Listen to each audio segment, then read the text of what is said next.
right, good morning. I'm here at Core-Mark up in, where is this? Whitesville, Mass. Not too far from Milford, Mass. So, I see that the sky is falling in the trucking market. I don't know why all of a sudden all these videos have come out in the last, 2 or 3 weeks that it's the end of the world, trucking is dead. If anything, if you look at my community post, the autonomous trucks hauling Tyson between Fort Worth and Dallas, or I think that's what they were doing. If anything, that's the end of the world of trucking.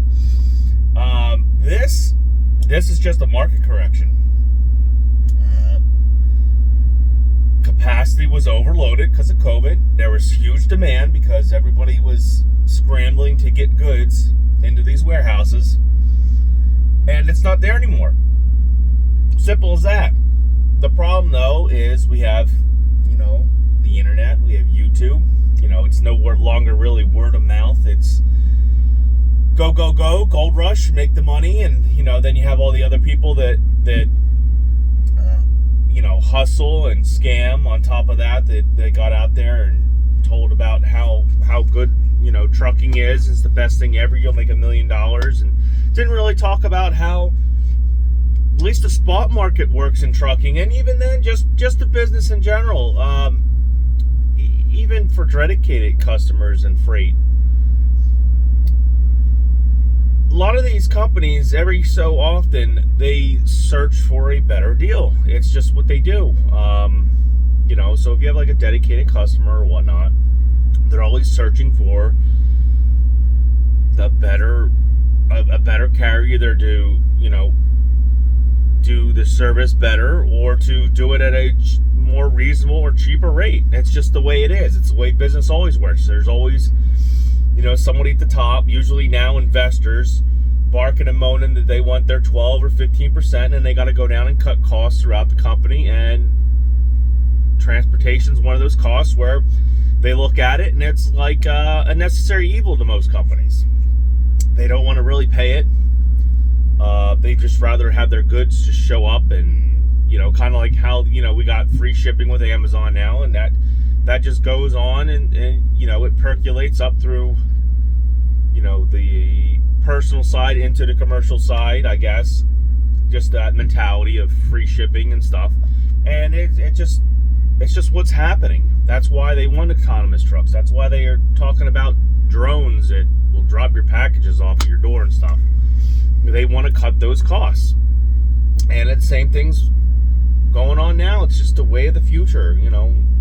We're a necessary evil. Even though during COVID, everybody was, hurrah, truck drivers, you're a godsend. That was quick-lived, obviously. And, right now the market's flooded. It's just like the stock market. Goes up, goes down, goes up, goes down. There was so much freight that it was what usually was dedicated and normal freight lanes was getting pushed over into the spot market because there was just such high demand and desperation for goods to get moved. And what I've noticed over the last, especially when I was doing flatbed there in the beginning of 2022, there's a lot of warehouses that went up in the meantime. And now, there's a lot that got stopped building, because they can see that the economy is slowing down and stuff. Because this is a trifecta of, like, a perfect storm of things going. So we have the economy slowing, all right? Consumer spending is slowing. Consumer confidence is dwindling. Your normal high-end, luxury purchases, people aren't getting their $2,000 a month extra in government subsidies and stuff. Well, all that stuff that was going on, all that's over. So automatically, bam, there's a slowdown right there. Then fuel went up. Luckily, it came down a little bit, but who knows? It could do whatever it wants. Luckily, fuel went up for us. The market went way down. Capacity is way over capacity, and the demand's simply not there. And I know you guys, whoever might be watching this, is like BS. It's brokers. You know what? The brokers are having the same problem that we have with overcapacity. If you go on YouTube and you go, let's say I want to become a freight broker, all over the place, hustling, buy my this, do that. Hey, here, I'll give you free lists and everything else. It's the same hustle that people, just you think that there's just truck drivers and maybe new brokers are looking to get into this business. There's people that are already established that see, the illusion of Gold Rush, a way to market their teachings or their packages and stuff, and they're making money off of that. It's just like how some of these trucking companies, they do lease purchases, and they make more money off of their, lease purchasing their trucks than they do actually moving the freight. All right? It's the same thing. It's just a different kind of hustle. And the problem is going after the money and thinking the big money is just going to come in clouds people's judgment. And some people just don't have they just aren't business savvy. I'll admit, I've made a lot of business decisions, mostly out of desperation. Had bad luck and just said, hey, I'm still doing good. I got to stay in it. I got to keep making the money. And, so far it's playing out good for me. But that doesn't work for everybody. If I was still stuck in the spot market and I made a decision I did to buy this truck, which is a brand new next-gen T680, I have over a $4,000 a month truck payment. I would be up shit's creek without a paddle, to be totally honest. But I got a hold of a carrier. I'm in a dedicated carrier. Of course, I could have got my authority and still went on and did this dedicated freight. But right now, it just doesn't make sense to have my authority. Sure, it might grow. It might, age. It would be easy to age, but I just don't want to take that risk right now. Because who knows, this could even dry up. Like I said, posted the other day about the autonomous trucks running Tyson food from Tyson chicken from Fort Worth to Dallas or whatnot. Who knows what's going to happen anymore? The economy's up and down. There's no, there's a bell curve to everything, and nothing's carrying the same historical path or rate. The same thing with trucking too. Who knows? It went up, after COVID, it was flatlined before, and it went up. Everything was great, and it could, plummet down. It could get worse. It could plummet even worse. We could see shutdown rates again, 80 cents and whatnot. Who knows? Or it could come back up. To be honest, the rates do have to come back up, once the market recorrects itself, because costs are simply higher. So we're going to see a slight increase of rates before COVID. Now, if you just jumped in this and you were on the Gold Rush and you were either a company driver and didn't know anything about how the market works or seen the fluctuations before, you're just going to assume that, you get told what, I don't know, I forget the guy's name, and when they did the strikes and stuff and the broker this, broker that, you're just going to assume what you hear is true. You're not going to know. It's like a stock market, and that's exactly what this market is. It's like a stock market. It has its ups and downs. It's just like if you're pulling hopper bottom or something like that. You have a slow or dump. How about end dump? You have a slow period and you have a busy period. Well, the whole market acts like that. It's price. It's demand. It's priced off demand. And right now the demand is low for trucks and the capacity is through the roof because everyone jumped on to make that easy money and they're still in the market. And we're still over capacity. And people were just randomly going out, and trucks before all this, you could buy a brand new truck for what, $160? Somewhere around in there. Maybe lower. You probably get international. It's like probably what, $130, ProStar or LT. They're still up, near $200,000 now. They're still high dollar. There's still guys trying to sell used crap. Not really crap, but they're still trying to sell used trucks for $200,000. And it has dropped down considerably. This is going to be the time to buy a truck and get in the market and ride the, I guess you want to say, the dip. If you're well established and have a direct customer and stuff that is stable to outlast, let's say, a recession or maybe even a depression. Who knows? I'm not a financial analyst. I just can say that, from the time I've been alive and financially and talking to my father and stuff, and, he's 80 and stuff, obviously it's something's going on with the economy. And if you're too naive to see that, then maybe you shouldn't be in business, and you're probably going to lose your business too, no matter if it's trucking or anything else. So, that being said, the sky's not necessarily falling. There's going to be winners and losers. That's just business. If you're here now and you're suffering and you're on a spot market, you already took the risk. You already jumped into this. What do you have to lose? You're going to go out either way. So why not change your operation up? Buy a different trailer. Just randomly go and seek customers. What are they going to say? No. And you're not gonna be. Don't even think about pulling that. You're gonna be getting $3, $4, $5 a mile. Unless you get into like something super specialized. You might have to sell some stuff. Your brand new truck that you bought when you were getting $13,000 a week gross and stuff like that. You might have to downsize your house. There are things you're gonna have to do. It's called business. There's, you're either in the black or you're in the red. It just happens. There's ups and downs, and you got to be able. The businesses that last are ones that can survive the downtimes. The downturns. And if you can't do that, then it's time to either become a company driver. But even that, companies are starting to see that. Look at all the first quarters that have come out lately. CRE England, their first quarter is half of what they expected. A couple of them, a bunch of them. If I had my other phone and I could actually read the articles, I'd gladly do that. I am not prepared or set up to do the quality of YouTube content I would like. I need a laptop. I need to get a router. I've been doing a lot of vacationing, a lot of things, spending time with the kids. I've had a lot of birthdays here lately. My wife's birthday, my daughter's birthday, and my son's birthday are all in April. So I just, I haven't been working. I've been spending home quality time, and I have tons of videos to upload. I still have stuff from Matt's that I would like to put out, interviews that I've done and stuff. But that being said, let's get back to the topic before I get off of it, off on a hiatus of babbling on about my problems. Let's talk about our problems or your problems.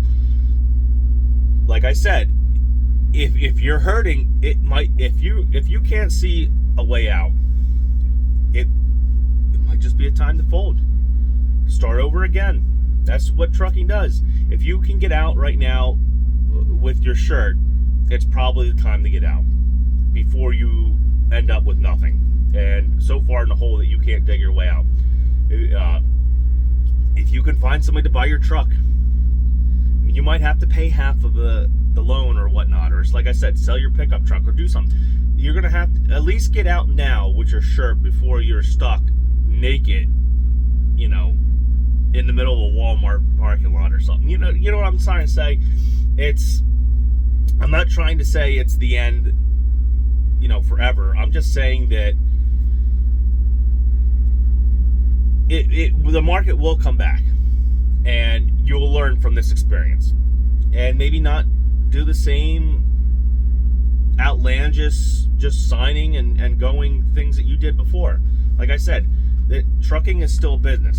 If you want to be a steering wheel holder and get dispatched and not learn the market and learn how things work and try to go get your own customers and learn how to get contracts made up, then yeah, you're not a business owner. This is still a business. Even though you're just one guy in a truck, you can't do the point and clicks and do the make-believe stuff and think that you're now a CEO of your own trucking company. It just doesn't work that way. You're being taken advantage of, especially when you're using point and clicks and stuff like that.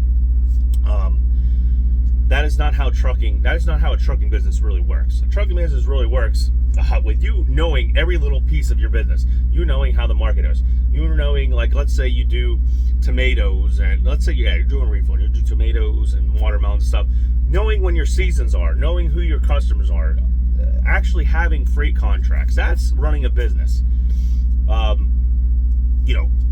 Searching for lenders that'll lend to you at a lower rate, not just randomly walking in somewhere and saying, hey, I got $5,000 cash, slap it down, and being like, I want a truck, and them just randomly giving you any truck, not even looking at it, not taking it anywhere, just hopping on in, being like, yeah, let's go on Landstar and get my first load, or whoever else you're going on to. And paying 20, 25, 30% interest. That's, and not even knowing, let's say you bought a Reaver, not even knowing what seasons you're in for fruits or vegetables or whatnot. That's not running a business. That's just being a steering wheel holder and being a glorified company driver, really. And hoping and praying that whoever you hired to dispatch you or pick off the load boards or do your own thing, hoping that things go all right. Sure, you can wing it. There's guys that winged it and made it. Guys that did it in the beginning before, shit hit the fan and, did fine, did all right. But that's not everybody. Not everybody can be a winner. Some people are just there at the right, the right place, right time, know the right people. And especially in this business, if you know the right people, such as, can market yourself or get out there and know people that are, maybe managers of a warehouse or know companies that do manufacturing stuff, if you can have somebody or have that connection to get in on that, and then maybe we'll step up for you and help market your business too, or at least be a reference, you're set. Like if you talk, let's say, like look at Tim Gentry. All right, I don't know him personally. I met him at the truck show and stuff, but like look at that. All right, he's definitely got a good marketing, going on. A lot of the YouTubers got good marketing going on. Their names out there, people see them, people see the professionalism. They reach out to them to do jobs, such as like the Elvis airplane that he did recently. That's if businesses don't know about you and you're not unique and you don't get your name out there, you're not going to go anywhere. You're just not going, unless you actually do the legwork. You're just not going to get these direct customers and stuff. And I hate to say it, but a lot of you are going to go out of business. It's the way the market is. It's oversaturated. And I want to say yes, there are shitty brokers, but like I said, the broker business is also in the same boat we are. They are clamoring and fighting with each other for the freight that's dried up. Like I said, they had a gold rush too in the broker. Anybody could have went out and been a broker and got a direct customer, and they were just frantically looking for trucks. So if you could get some truck numbers and some carriers, you could score money being a broker. It was easy. And like I said, if you didn't make those connections or it fell through, the brokers are in the same boat we are. We're all clamoring for the market that shifted. If you also said, like I said earlier, look at all the warehouses were built now. Guess what happens when you have more warehouses? A lot of these warehouses and or customers had their own trucks. The warehouses are closer now to, let's say, the cities. Like look at the Allentown area. You know how many warehouses went up in the last year or two? Probably a couple hundred, easily. And then there are some that got stopped built, or they just stopped the project altogether because they saw the shift in the economy. And they knew that, the consumer spending was just going to drop. And it did. So, that being said, now that there's all these warehouses, they're all stocked up with goods, we're not moving them. They're getting moved out either by direct carriers, their own carriers, or by like direct, their Swifts, the JB Hunts, the Swifts, and we're all left out, to fight each other and complain and not see what happened, that we overextended ourselves and put ourselves in this predicament that we just assumed this was going to last forever. I figured it was at least going to last into this year, to be honest with you, just the way things were. But I guess I didn't count on the economy collapsing the way it did. I went, at least degrading the way it did. I didn't count on consumer spending slowing down. But I guess I should have figured it. When things went back to normal, people weren't paying their mortgages, people weren't paying their rent, and they were getting free money from the government. And like I said, it caused a bubble. It caused an economic bubble there for a little bit. And then reality hit, and everybody's like, oh man, I actually have to pay my mortgage now, my rent, and find places to live and do this and that and that and this. And then car payments were up, fuel was up. It was a perfect storm. And that's what happened here. We have nobody to blame but ourselves, to be honest with you. And if you're hurting right now, I'm not saying to blame yourself, but I'm saying you got conned into the gold rush. It happened before in 2018. It abruptly, right into 19, abruptly ended. And people were left holding the bag. It wasn't as bad as this. It wasn't to the magnitude as this, but it was the same thing. And I'll tell you this from a fact, from working with direct customers. They are always, they will go to a broker and they will tell them, you have this and this much to put the load out for. Sometimes they'll demand this much, and the broker still has to make money off of it. And the problem, though, is if the broker's getting it for a shit rate, and they're still they're taking money off that rate, the rate's still shit, no matter what. Even if the broker wasn't taking his 10 or 15, 20% or whatever you guys think are taking, the rate is still a shit rate. It's just even more of a shit rate because now he's having to take, the legwork that he does, and then send it out to you guys. Now, unless you know that shipper, yeah, sure, go out and find your own shipper. Spend a couple hours talking and calling people up. You think calling brokers up, going down the list of DAT is a pain in the butt, and having to deal with brokers? Imagine trying to call shippers of these multi-million-dollar or $100,000, maybe, for smaller companies or whatever, but imagine calling them up and having to go through 3 or 4 different people to be able to get the OTK and usually bid on their work, to pull their freight. Imagine doing that, how much time you'd be wasting instead of driving. Do you have a dedicated person you can hire to go do that for you? There is a place for them. But like I said, they're having the same problem we are. Overcapacity. A bunch of people jumped on and scammed a bunch of people that use my broker here's these name of these companies, do this, do that. Buy my this, buy that. It's the same way we get screwed with, the lease purchases and stuff. Get glorified into, making somebody money by busting our ass and barely able to keep the truck sometimes. I'm not saying that they're all bad, but I'm just saying it's the same thing. It's just a different business model. And they're over capacity. There's tons of brokers over there fighting for this little scrap of freight that's paying crappier anyway now that it is. So now they're fighting for this scrap. They're outbidding each other, trying to get in the door to keep money coming in. And then we're left at the bottom. We are the bottom of the totem pole. The single owner operator and stuff. Especially, if you own a fleet, you have a little bit more weight, say, because you can provide that capacity every time in that service. So they're willing to maybe play around with rates a little bit for you. But for the 1 to 5 trucks or 1 to 10 trucks, guys, you're at the mercy of being at the bottom of the totem pole. It just is what it is. So I know this is going on about 25. I'm going to stop at 25 minutes, but I just want to make sure I get all this true non-BS information out to you, because I see it all out there. Everyone's like, oh, trucking's dead. It's not dead. It's just the way it is right now. It's like, is the stock market dead? It falls. It's just what happens. It's just getting more volatile because everything's screwed up. Everything is volatile right now. Oh, bam. Next day, it could be totally different. Same thing with fuel prices. Look, you remember fuel prices drop, maybe in the 70s when they were having problems with, the fuel shortages and everything.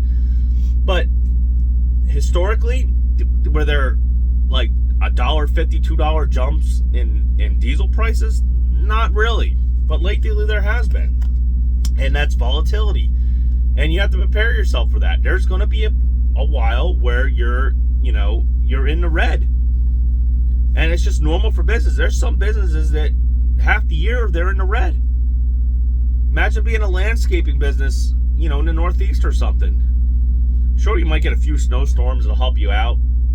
But, it's a seasonal business. It has its ups and downs. The same way with the market. It just has its ups and downs. And we're in a really bad down. It's a perfect storm. Like I said, it's just a recession all around. So I'm going to leave it there. This is Jackknife TV. If you have a problem with what I'm saying, go ahead and leave it in the comments. Talk about it. But to be honest, trucking is not dead. What will kill trucking, I would say, is autonomy. In all general sense of it. It's just gonna be corporate giants. You know, it's gonna all be like an Amazon thing, and that's what will kill trucking and small business. I would say probably trucking has one of the biggest small business pools of just about anything out there, because I've tried to start an automotive business, and you could do it. It's possible, but it's the cost to get in on that are a lot more than trucking. I'll tell you that, and the amount of red tape from local municipalities, and now everywhere is different. I'm not saying that, but at least from where I come from, the suburb that I was at, it was a pain in the butt, to put it bluntly, to do it. And my partner fell through, and I said, okay, well, I can't run the place all by myself. So that's what happened with that. But just to sum up a business sense, it's it might be time, like I said, to get out with your shirt and just wait for the next uptick to come. If you can, keep your truck. If you can keep your truck and park it and stuff and become a company driver, that's probably the best thing to do. Or if you can buy, when the trucks get cheap here, which they are going to get cheaper, and buy yourself a truck and sit on it. I know people are going to be like, oh, that costs a cost. It does cost nothing for you to sit in the back of your house or in your property. Now, if you don't have that, I don't know what to tell you. If you got to pay a rental fee and you want to do that, go ahead. But, in the meantime, it's the market's shrinking. Capacity is still over capacity, and it is what it is, guys. I hate to tell you, it just is what it is. Sorry if you got stuck without, you got your shirt stolen from you. It is what it is. And, it wouldn't take much for me to be screwed too. Look at the overhead I have right now. Was it a quick decision to do it? Could I maybe try to still get a loan on a 15, 18-year-old truck or whatever it is to get an engine put in it? Sure. Could I had money stuck away for it? Yeah. If I didn't put $50,000 in repairs in an old truck, wrong place, wrong time, bad luck. Like I said, sometimes it just happens that way. It's how the cookie crumbles. So, like I said, the Jackknife TV, comment, subscribe, talk amongst yourselves. Sorry, it's just some of us are going to lose. Hopefully we lose at least keeping our shirt on. And if you it might be time for some of you to devise a plan to get out of this. Like I said, keeping your shirt at least. If you're willing to, you might have to downsize. Like I said, sell your truck, maybe sell your house. Do not mortgage your house. Do not do anything like that. All right. This is not like Shiba Inu. Take all your credit cards and just go out on a whim and hope for the best. This is a time to plan. It's like chess. It's like playing chess. This is time to plan your attack and a time to plan your defense. And right now we're on a defensive play, I guess you could say. So I'm gonna enjoy my Dunkin' Donuts, and I'll catch you all later. Hopefully I didn't offend anybody, but no BS. Like I said, it is what it is, guys. So catch you all later.